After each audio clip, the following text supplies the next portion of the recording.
Hello there, Because I'm Carlos podcast number 26, and I thought I would try this out a little bit differently than I normally do. I'm in the other office today and using the other microphone, so we'll see how this one works out. If I end up doing any changes to it, it gives me a little bit of a different option, a little bit of a different setup. Now, for this episode, I don't have a specific theme the way that I normally do. It's kind of me more just sitting here and kind of just talking through a couple of things that I'm working on right now and a couple of things that I'm thinking about. So first of all, just to get things underway, at the time that I'm recording this, congratulations to the Philadelphia Phillies and the Houston Astros, who will be participating in the World Series coming up this week here. Game 1 will be coming up shortly. I forget what the scheduling works out to. I think it's on Friday, but I forget exactly which day it is. This matchup is not particularly compelling to me. As a baseball fan, generally speaking, I'm usually good with a neutral kind of World Series. Obviously, I'd like my team to be in it, but that hasn't been the case in a long time, so it's not something that I've had to worry about. But at the same time, it's one of those ones where normally I'm an American League guy, but I'm not really into what the Astros are up to, obviously. And the Philadelphia Phillies do nothing. They leave me cold. So it's one of those ones where I don't even have the negative rooting interest. At least if the Yankees had gotten into the World Series, I could root against the Yankees, and that would have been kind of fun. So good luck to both sets of fan bases. Hopefully they do find some enjoyment coming up in this World Series. The postseason is generally pretty good for having those great moments. I've definitely enjoyed some elements of what I've seen as far as this year's playoffs has been concerned. And I expect that it'll probably be a couple more moments before all is said and done. Basically, if you're kind of a neutral observer, you're just hoping for a good series, and I hope that for everybody who's going to end up watching a little bit of it. I probably will watch a couple of games here and there, but again, my rooting interest just isn't there like it normally would be. Now, moving on from that, one of the things that I'm kind of working on, in addition to starting to plan a little bit for the Expo, is that, I don't know if you can hear that, but that's a late night train. But one of the things that I'm working on and planning on is things related to the Expo. And as part of that, one of the things that became a really good opportunity is that we were able to see from Upper Deck that finally it looks like we're going to have a real release date on the AEW Spectrum product. So I've talked about it a little bit on the live stream, and I've talked about it a little bit on some videos and things. And obviously I've been enjoying collecting my various wrestling cards, and I've even done a wrestling showcase on the channel not too long ago. So that all that is going to play into me having some fun with this whole thing. But I wanted to talk through something that I've kind of been working on right now. And this is something that I'm certainly not done doing, but I wanted to talk through the process a little bit. And it is when a new product comes out, one of the great challenges is trying to figure out what you want to do strategically. Now, as opposed to the first year's flagship of Upper Deck, I decided I was going to collect the set. As far as that's concerned, I did the gold set. I was able to pick up one of those. And then I may do one of the parallel sets of it. I'm still kind of deciding if I still want to pursue that and go for it, but I've got room on the Z Folio if I choose to do so. So that'll be great. But either way, the point is, there's been enough time now.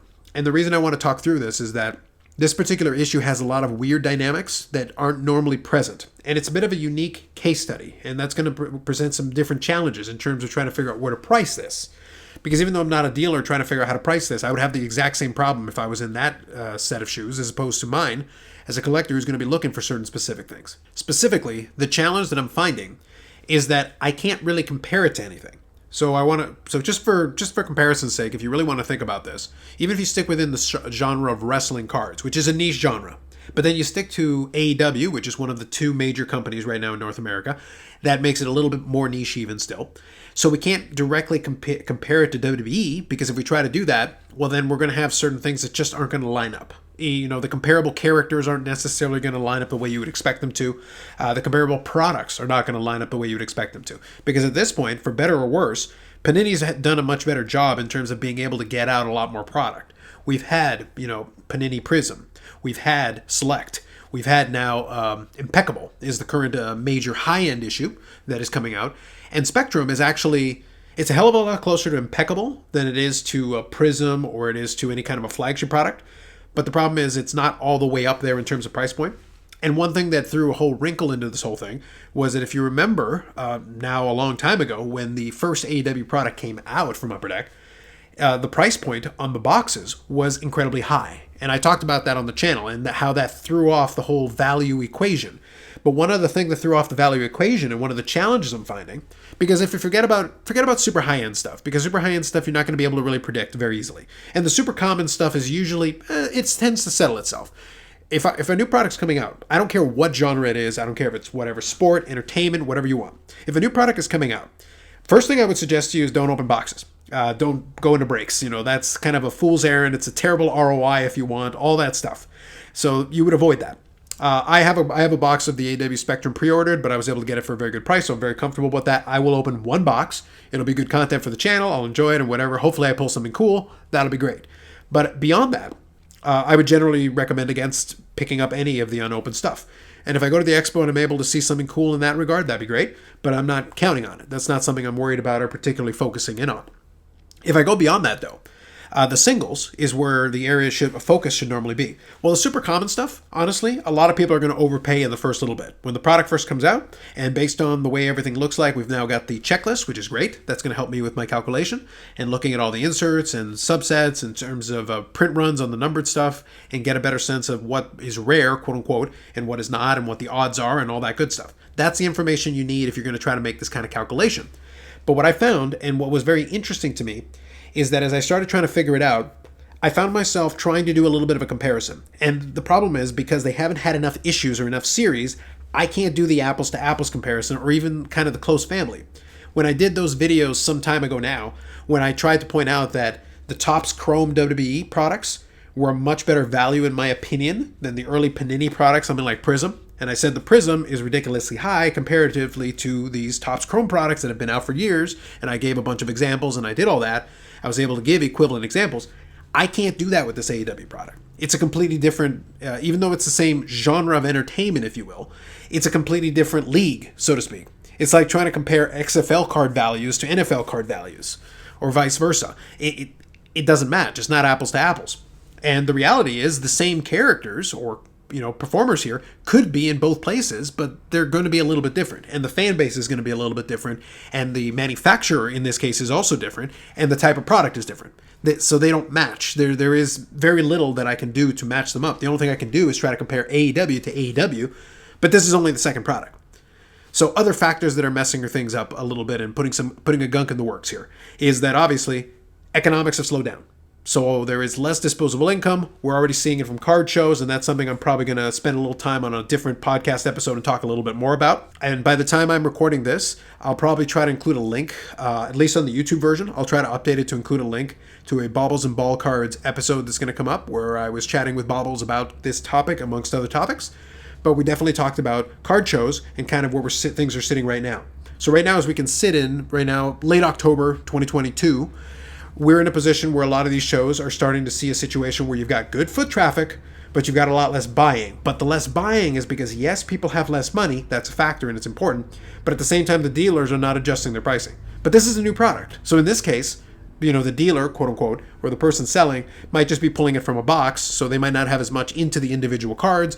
So it's a better possibility to be able to get something. But like I said, some of the stuff out of the block is going to start off too high. Other items that are rarer are probably going to either be way too high in terms of like a buy it now best offer, where somebody is too aggressive as far as the pricing they think they can get, or it's going to be a situation where somebody realizes that it's a little bit rare, but they really don't know how to calibrate the price point.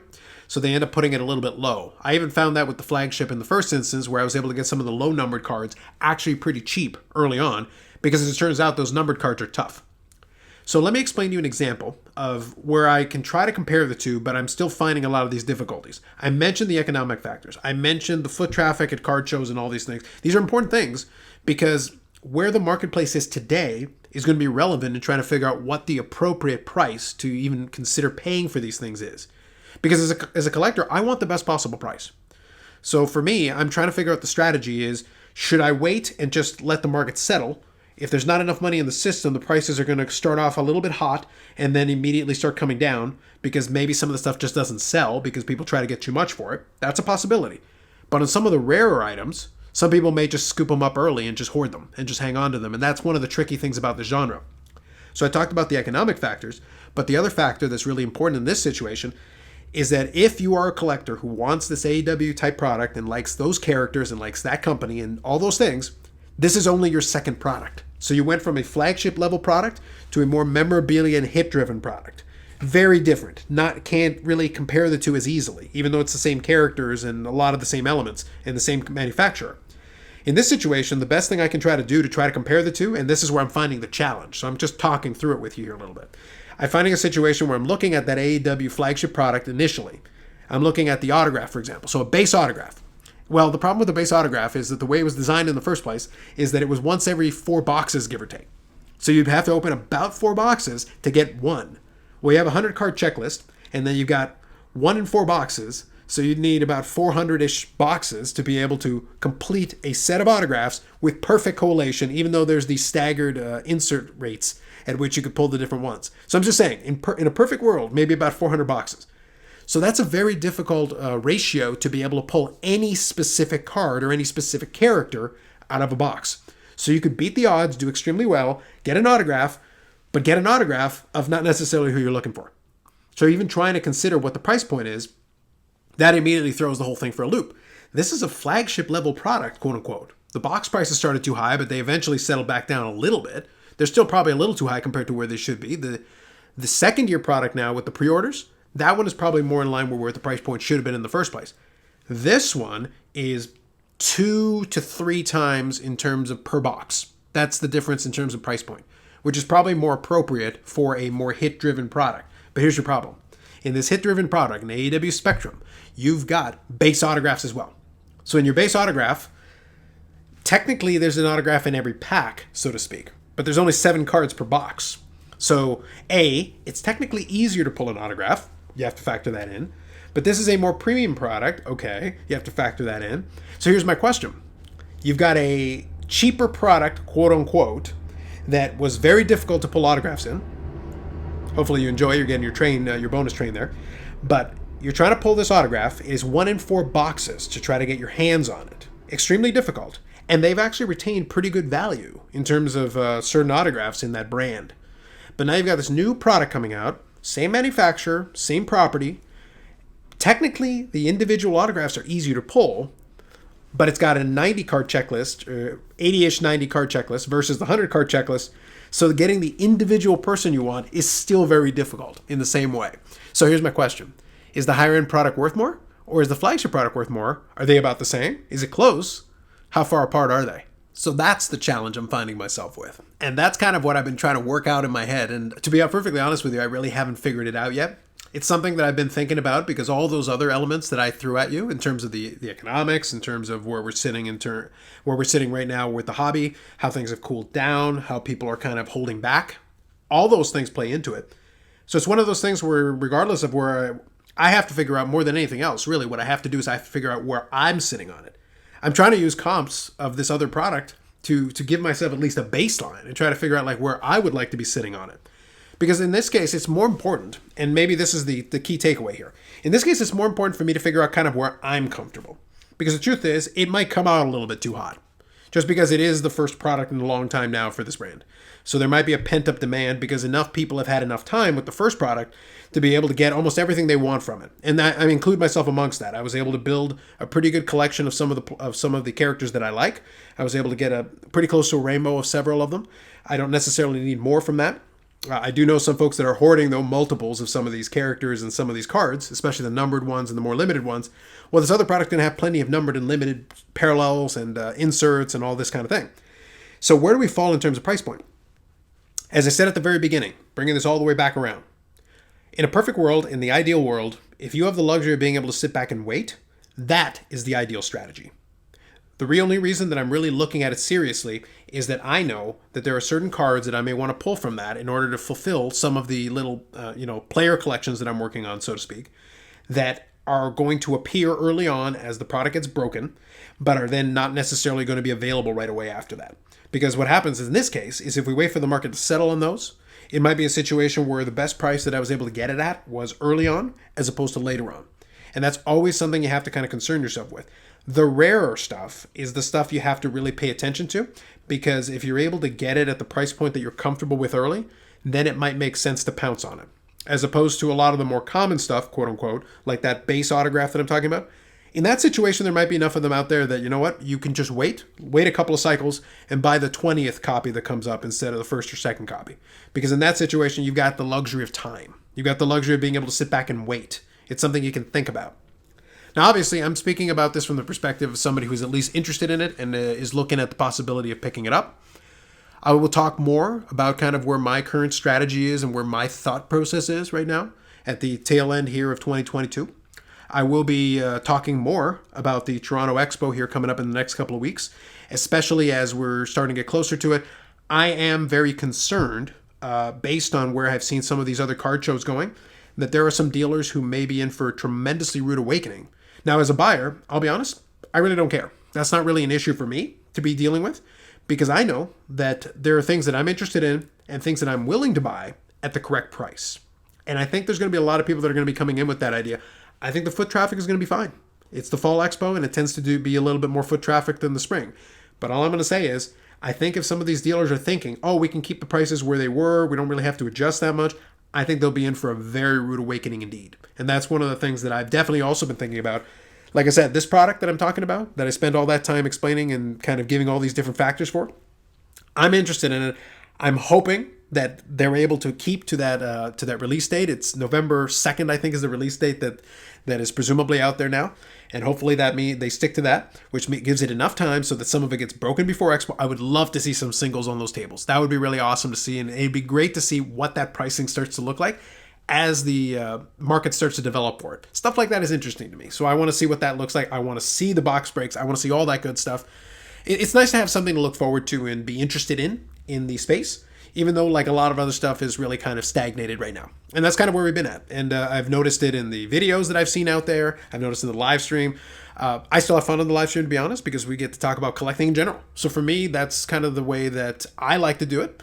And even a podcast episode like this, I want to talk about collecting in general. I talked about price a lot in this one because I have to consider that as a collector with a limited budget. I don't have an unlimited budget. I still have to care about what things cost, especially when I'm going to buy them. But at the same time, I'm not out there just saying I'm going to buy everything. And I think a lot of people are in that boat. It's like, look, I'm still willing to get things if the price is right. And I think that's maybe going to be the title of this one, if the price is right. And that's really the key to this whole thing right now. It's completely okay to stay on the sidelines. I've done that episode. It's completely okay to sit back and wait for opportunities. That's completely fine. It's okay if right now is a good opportunity just to enjoy what you already have. That's fine too. I don't need to buy any of this stuff, but I would love to get some of it to add to my collection because I do enjoy the collection I've put together so far, and I would love to add more pieces to it. I like player collecting, so that's always going to be something I'm going to enjoy. And even though it's a different genre, it's an entertainment genre, I still like to do it from that perspective, and it'd be kind of fun. I've enjoyed putting together these little collages that I put on my Instagram and stuff like that. That stuff is fun to me. As long as I'm having a good time with it, then I think it's good. So as long as the price is right, that's really what it comes down to. Anyway, just wanted to kind of talk through that one, do another little podcast episode and have a little bit of fun with that. Hopefully you enjoyed it and got something out of my babblings in this case. I'm curious if there's any products in any sport, any genre, whatever, that you're looking forward to, that you have to do your own little calculations on, similar to what I was working through here in my head a little bit. I'd be curious to see if there's anything related to that. Throw it in the comments section if you're checking out the YouTube version. If you're checking out the audio podcast version, leave a 5-star review or whatever the case may be on that one. If you're on the YouTube one, if you could like or subscribe to the channel, that is always helpful and appreciated. Otherwise, there'll be more videos coming up on the YouTube channel, more live streams coming up. 8 p.m. Eastern time generally is where I like to do that. In addition, as we get closer to Expo, I will probably have an Expo schedule for some live streams during that. I did a bunch of live streams last time, so I'd love to repeat that again.